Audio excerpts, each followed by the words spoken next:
gosh, you've been watching this video this whole time and you haven't hit the like button yet? I'm disgusted. I fumbled on my words. Hey guys, we're back at it with another video for you guys, and this is another Fire Force Season 2 episode review. And, goodness gracious.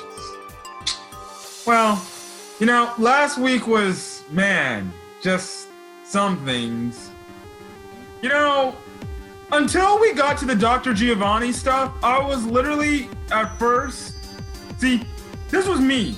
I was like, okay, as I'm watching the episode, I need to come up with some things to talk about or like my intro or my capper to get viewers to check out the video.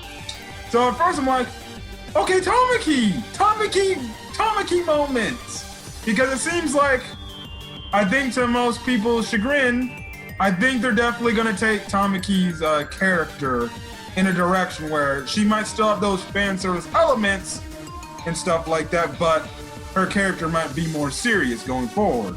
I know there's a lot of people in the Fire Force community that actually hate Tamaki's character because, oh, she's damsel in distress all the time. She's fan service girl. She doesn't do anything. She doesn't bring much of anything. I can respect people's opinions on that because, let's be honest, for a majority of Season 1 and for the half of Season 2, she kind of really hasn't done much of anything. But I think you can say in this episode, they probably put a start here with her character maybe growing and becoming a better character. I have heard things from other Fire Force fans regards to them reading the manga that Tamaki's character does get better. And she'll have good character development. We'll just have to see whenever Season 3 gets announced, if there will be a Season 3, but there's probably gonna be a Season 3. So that happened, and then, you know, the Dr. Giovanni shit happened, and I'm like, oh, great. And then I saw Obi come in and beat down some dude with perfect ease. I'm like, am I gonna have to give my title description to Captain Obi? Because this dude's a boss. Mm-hmm. But sadly but surely, I think Dr. Giovanni probably won the title thing with his bullshit.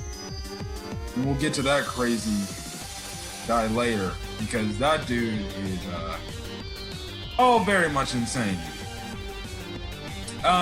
But another good episode. Anything you want to start before we go through the plot points? I guess we were wrong. Juggernaut wasn't gonna die. Well, we don't know if he's gonna die. Well, he did get taken to sleep, so. Yeah. So I guess we're ready to go? Yeah. Alright, so, Although, I am a little bummed, because I was hoping that Tamaki would at least start kicking butt a bit. Well, I know she still got a bit of infernals, but that you got punched in the gut. well, let's be honest. If this... Well, we'll get to that part when we get to that part. Okay.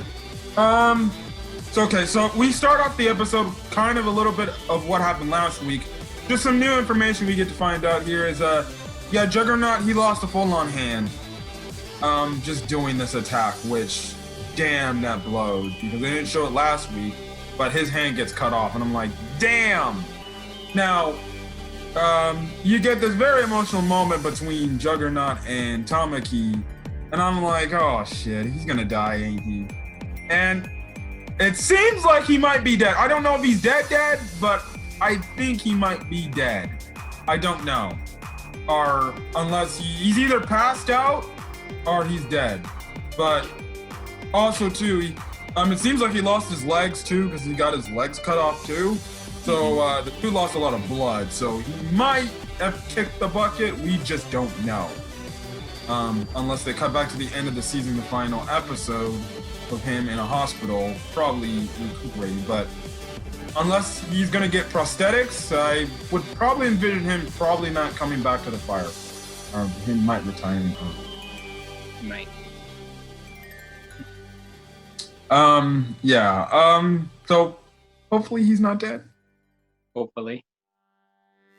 Anyways, so then Tamaki gets surrounded by these infernals, but instead of which this starts the growth of her character, I'm guessing. Which I'm guessing is going to be her character's going to be taking a more braver approach, I guess you can say, and standing up for herself. She's surrounded by infernals that are behind her, and, you know, she's like, well, I could run, but I think I'm going to stay here and make sure Juggernaut sees the light of the day and gets out of here. So she powers up, and then she goes on to fight the infernals. We'll get back to her later. So, okay. Then we cut over to Hinawa and Maki's brother.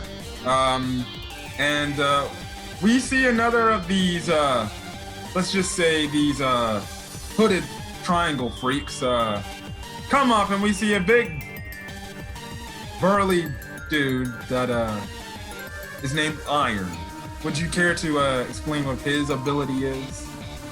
Apparently, he can just make his body hard as steel, to the point he could just break down the pillars.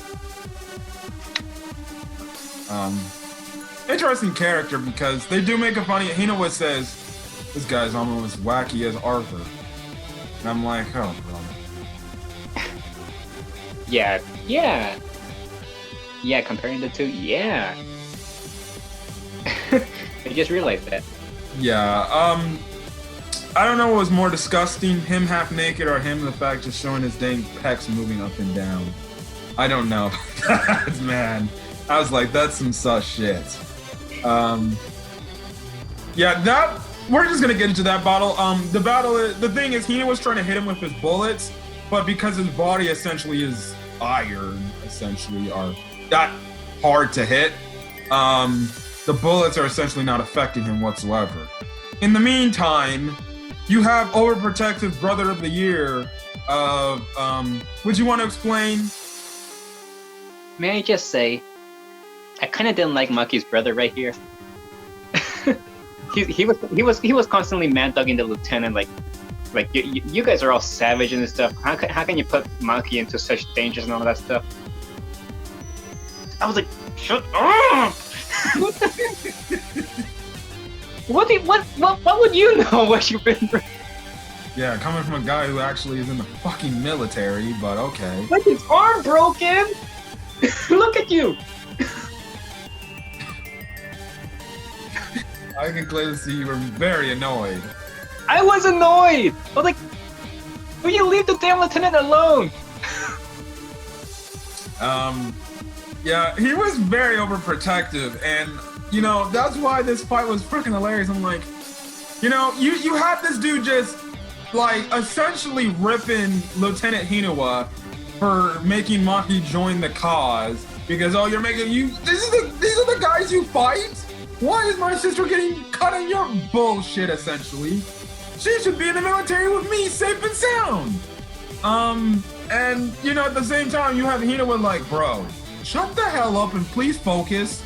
We're in a situation where we can die. And this dude's still rambling on over and over and over until they finally beat Iron. And I'm like, God! And he still goes after they beat Iron. Yeah. And he still goes. Now the reason how they beat Iron is essentially, even though his entire body is like probably hard as steel. The thing is, in order to move around, obviously you're gonna need your joints from your elbows and your kneecaps and stuff like that. And Hinawa just has direct targets or gunshots at his joints, and essentially he's down for the count. I never thought hitting your joints would essentially knock somebody out, but I guess in his case, since his joints were probably his weakest part of his body, I guess it makes sense. So that kind of wraps that whole thing up for the time being. Next thing we gotta say, we're gonna probably talk about the weirdest shit I ever fucking saw. Because, okay. I think I've said it, Jesus, thousands of times over and over and over again, how crazier, how weird, and how disturbing sometimes Fire Force can get this season. Good God, man. So, Shamer's just walking all by him, lonesome. And next thing you know, this green thing, which I thought is like some kind of grass rip or something, is attacking him. He lights up. Next thing you know, you see Dr. Giovanni in the shadows. And he's like, Shinra Kusakabe, it's finally great to see you again. And the next thing you realize is this dude is a whole ass insect. Literally. An insect. One, he literally kills a dude by sticking one of his little, I don't know, his, what do they call them? I don't know, his little bug hand through somebody's fucking jaw! Mantis? Something like that, their feet. I don't know what you call them. I'm not a bug expert. But he does that to one guy straight through his jaw. And I'm like, huh?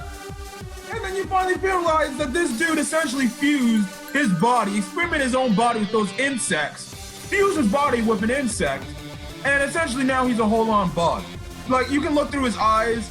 He's got them bug eyes and everything, where the bugs be able to see, like, 20 different camera angles. I'm like, this guy's growing, you know, antennae and stuff, and I'm like, why do you keep making me come back to these videos and say, you just topped yourself in the weirdness category?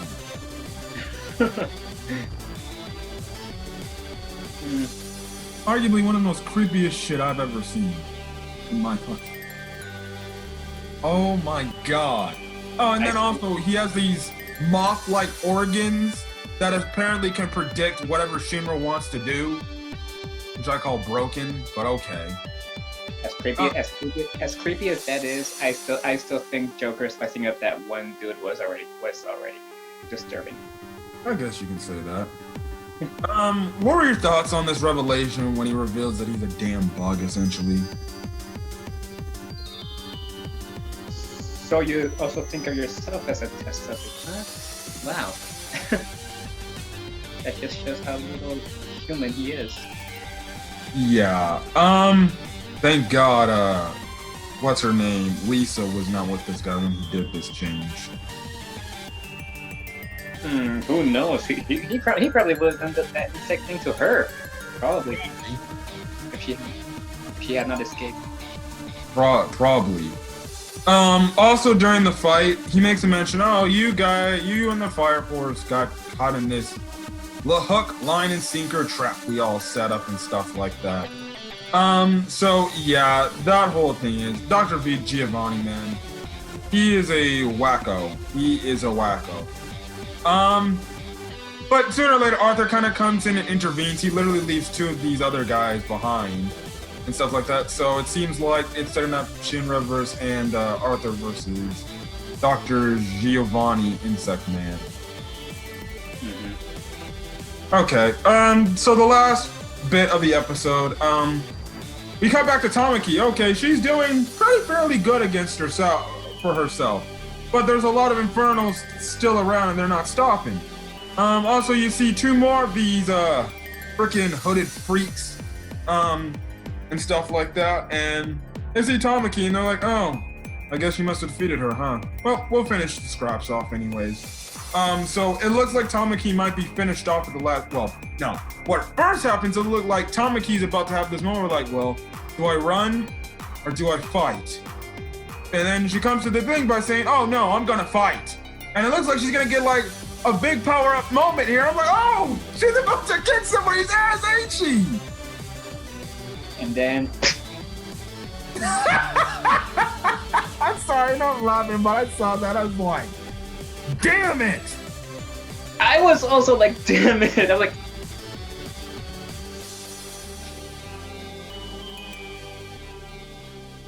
I guess I'll wait for season 3. I know. Oh my goodness. You know, if they could show that entire thing and I can make a meme out of the entire like second bit, it'd be like big human character stepping up, finally doing something good. And then it'll be like, no, this would be a better meme. Tamaki standing up and be like, I'm about to take this fight to these guys. It'd be like, you know, us having like a great day and stuff like that. And then the gut kick is 2020 just kicking in.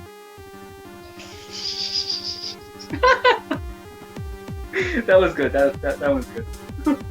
Yeah. Now I can't blame for what happened here. Some people might complain. Some might complain. They're like, okay, so why do you give her this big hype up moment only for her to get wrecked in one hit? Let's be honest. She probably couldn't take these guys, and plus there were two of them at the same time.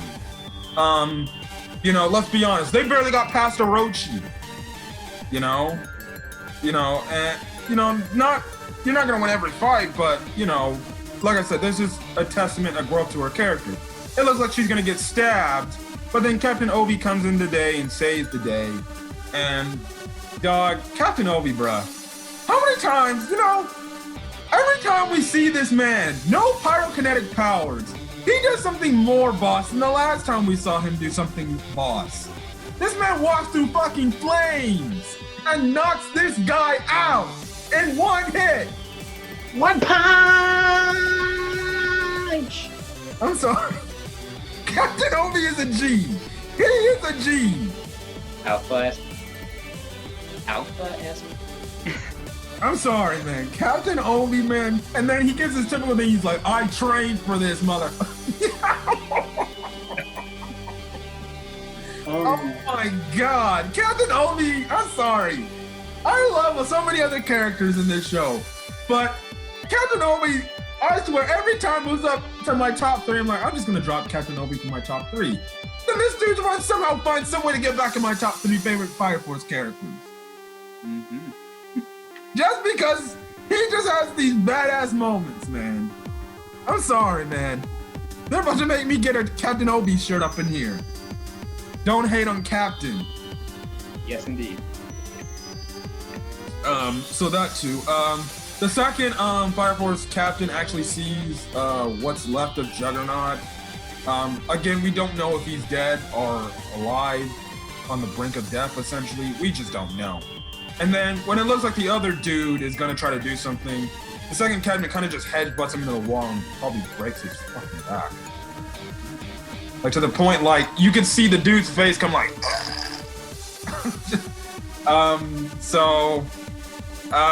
RIP to that guy, because his insides must be wrecked. Yep. Now the episode kind of ends off with Tamaki kind of telling the captain, like, I'm sorry, it's my fault, yada yada, I'm just too weak and stuff like that. And I'm like, darn it. She's doubting herself and she's hating on herself, she's calling herself weak. But then that's when Captain Obi is like, no, you're not weak, you're strong. You managed to, essentially hold on for, as long as you're at, it's only gonna get, you're only gonna get better from this and stuff like that. So I think we can officially say this is the start point for Tamaki's growth as a character going forward. Hopefully they keep it consistent and they actually make her a good character. But from what we heard, apparently she gets better moving on. I hope so. They do a funny scene with her and Lick, where Lick, when he turns around the corner, I guess he touches her ass or something like that. That whole thing is interesting too, in some more ways than not. It goes on to Lick and Vulcan talking. They're like, I'm getting a lot of signatures about these Infernals hanging around here. Only to find out that this was a whole trap. Essentially, what the Evangelists did is they lured in the Fire Force to get a set amounts of troops. They turned some of the Fire Force members into Infernals themselves, and what Ritsu is planning to do is essentially sink all of Tokyo. What is she gonna gain from this? Yeah, well, the stakes are definitely high. Most definitely high. And the thing is, too, she does make a mention, we gotta capture Shinra Kusakabe. Yeah, because it's not like the Evangelists are still on this boat train of, we need Shinra. But what do I know? They need, almost every damn pillar that's, existing in this world, so it is what it is. It is what it is. So yeah, that's where the episode ends off with that cliffhanger. And okay, I like this episode a lot. How about you? Yeah, I like it a lot. Still waiting for that Tamaki moment to come, but I guess it won't happen until season 3. I definitely do think I do think if Juggernaut dies, that's definitely going to be a huge important piece for her character to grow, because it's going to show that she wants to grow and be stronger and stuff like that. So I definitely do think whatever happens to Juggernaut, that's going to have the big serious impact on Tamaki's character going forward. But I'm glad that they're going to give her, more character building moments. Maybe like we said in season 3, whenever that decides to happen, because I think the same people that do Fire Force also do JoJo's. So maybe whenever they come back, which maybe might be end of 2021 or early 2022, or maybe summer of 2022, maybe they'll give that direction to Tamaki, where they might focus not the entire season around her, but a part of the season around her and her growth as a character. Because let's be honest, she has been helped time and time again. So yeah, again, also the standpoint, like, listen, you can keep the fan service elements of Tamaki. People just want to see her character grow. So yeah, and let's be honest, she's probably only the only other. She is, I think, the only Company 8 member that's actually got like legit development, or the one Fire Force character that in Company 8 that hasn't got the legit, development, like the others have gotten. Like, it's been small for others. Like, for example, Vulcan. That whole arc back in season 1. That was just a small little thing. But who knows? So yeah, I like this, thing. And yeah, so other than that, if you guys liked the video, leave a like. Put in the comment section your thoughts on this episode, your thoughts on Tamaki's development as a character, where it's apparently going to be going. Do not post spoilers for what it will be going.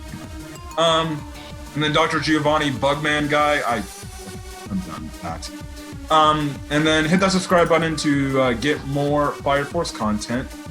And if you are subscribed, hit that notification bell to make sure you get updated to anything that I upload to the channel on the spot. So other than that, we will be back later tonight for our Dragon Quest review. So we'll see you guys later tonight. Other than that, guys, if not, we'll see you guys in the next video. Till then, guys, hopefully you guys have a great rest of your day. Stay safe out there. And yeah, peace.